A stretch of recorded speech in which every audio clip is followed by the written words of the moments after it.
नमस्कार दोस्तों, स्वागत है आप सभी का फिर से हमारी एक नई वीडियो में।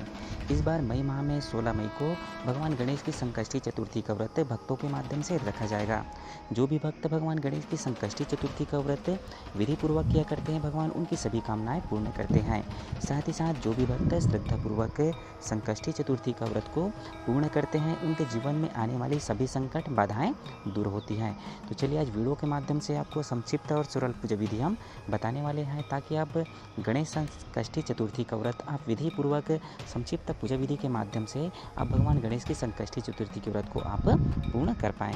तो दोस्तों, आप सभी को पता होगा कि प्रत्येक माह भगवान गणेश की संकष्टी चतुर्थी का व्रत भक्तों के माध्यम से रखा जाता है। मान्यता है कि संकष्टी चतुर्थी के व्रत के दिन जो भी व्रतधारी श्रद्धापूर्वक अपने पूजन के माध्यम से व्रत को पूर्ण करते हैं, उनकी सभी मनोकामनाएं भगवान पूर्ण करते हैं। साथ ही भगवान गणेश के पूजन के बाद चंद्रमा को अर्घ्य दे करके जल अर्पित करके चंद्रमा दर्शन के साथ ही भगवान गणेश की गणेश चतुर्थी के व्रत को पूर्ण किया जाता है और व्रत को पूर्ण माना जाता है।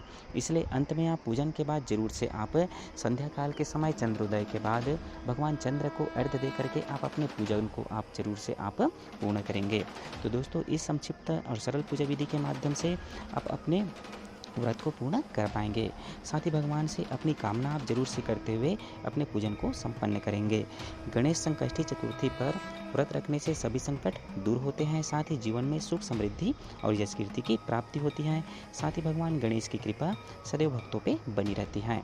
तो दोस्तों, यदि आप भी भगवान गणेश की संकष्टी चतुर्थी का व्रत करने वाले हैं, तो इस विधि के माध्यम से आप अपने व्रत को पूर्ण करें। तो दोस्तों, यदि आप व्रत करने वाले हैं, तो जो भी व्रतधारी होंगे संकष्टी चतुर्थी के दिन व्रत करेंगे, तो सबसे पहले वो ब्रह्म मुहूर्त में प्रातःकाल स्नान करके भगवान सूर्य को अर्घ्य दें। सबसे पहले तो जिस स्थान पे आप भगवान गणेश की प्रतिमा स्थापित करेंगे, उस स्थान पे सबसे पहले आप जल के माध्यम से आप पवित्रीकरण कर लेंगे, पवित्र कर लेंगे। उसके बाद आप भगवान गणेश की प्रतिमा वहाँ पास स्थापित कर लेंगे। स्थापित करने के बाद पुनः जल का अभिषेचन कर लेंगे। भाव ये रखेंगे कि सभी भगवान के पूजन योग्य बन रहे हैं, सभी पवित्र हो रहे हैं। साथ ही साथ उसके बाद भगवान को धूप दीप नैवेद्य आप विधिपूर्वक आप अर्पित करेंगे। जैसे सिंदूर, दुर्वा, फूल, चावल, फल, जनेऊ, प्रसाद आदि चीज़ें भगवान गणेश के मंत्र ओम गण गणपति मंत्र के साथ आप प्रत्येक वस्तुएं समर्पित करेंगे। साथ ही भगवान गणेश को मोदक का भोग लगाने के लिए आप जरूर से आप मोदक ला करके रख लेंगे, क्योंकि भगवान गणेश को मोदक बहुत ही प्रिय है। साथ ही साथ धूप दीप आप जरूर से श्रद्धापूर्वक जलाएं। साथ ही भगवान को धूप जरूर से दिखाएं।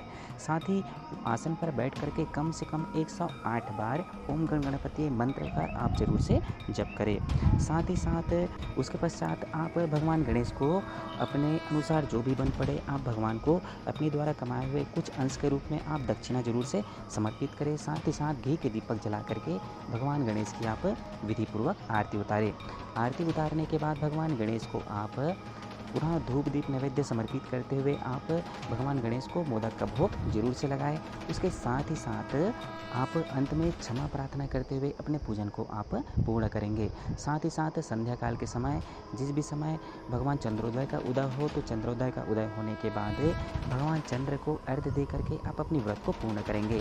साथ ही ध्यान रखेंगे कि चंद्र को अर्घ्य देते समय अर्घ्य देने वाली जल पैर पर न पड़े। पैर पड़ने वाली जल अच्छा नहीं माना जाता, तो इस बात का आप जरूर से ध्यान रखेंगे। तो इस तरह से आप श्रद्धापूर्वक अपने व्रत को आप पूर्ण कर पाएंगे।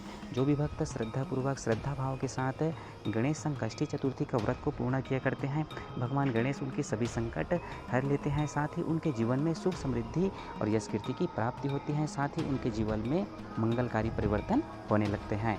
तो दोस्तों, हमारी वीडियो अच्छी लगी तो वीडियो को लाइक करें, साथ ही चैनल को सब्सक्राइब करें और आगे भी इसी तरह की नई नई वीडियो और नई नई अपडेट पाने के लिए निरंतर हमारे चैनल पे बने रहे।